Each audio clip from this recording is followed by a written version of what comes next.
opportunity to obtain data from the British Grand Prix qualifying from both Michael Schumacher and Johnny Herbert's car. This blue trace is the throttle. When it's right at the top, it's full throttle. And so now we can see the accelerator building up a section of flat out running before then lifting off and then braking down for the next corner. It's important with a Formula One car to be progressive with the throttle, and so we don't see it just going vertically up, we see it progressively increasing, and that's particularly important through this corner, Bridge Corner, because that is taken at 160 miles an hour, and technique is all important to save time.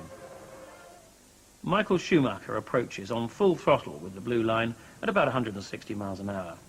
Eases back, and then he progressively increases to be on full throttle on the exit, before then lifting abruptly, of course, to brake for Priory. Now comparing this with Johnny Herbert's throttle position, we can see that in fact Herbert keeps on full throttle for longer. Certainly no lacking in bravery, but then he has a much bigger lift to slow the car down more, before slightly raggedly increasing it back to full throttle again. Now looking at the speed trace, the blue line of Michael Schumacher shows his speed increasing all the way up to 160 miles an hour, and then in fact it really rather levels off all the way through the corner, hovering around the 160 miles an hour point before dropping abruptly away again as he brakes for Priory.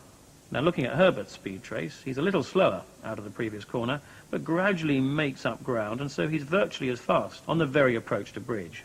But because of that much bigger lift on the throttle, his speed then drops down quite significantly. He's 5 miles an hour slower in the middle of the corner. Now looking at the steering trace, we can see just how close to the limit the drivers are. On the approach to the corner, the trace is fairly smooth, but then in the middle of the corner we can see from the zigzag lines just how much correction Schumacher is having to make for tiny slides that can't actually be seen, not obviously anyway, from the outside of the car. Now looking at Johnny Herbert's steering input, on the straight it's much the same, but in the middle of the corner he's not so near the edge, and so the trace is smoother. Using the controls, examples of Senna's technique can be seen. Looking first at braking into a corner, the blue line shows me braking. Compare this with the red line of Ayrton, clearly showing that here he doesn't brake as hard or for as long. The result is that he's going faster into the corner. On acceleration out of the corner, Senna's unique technique is equally obvious. Whereas I would progressively increase the throttle opening, Ayrton would immediately start stabbing at it, pushing to get his foot hard down earlier, and therefore exit faster too.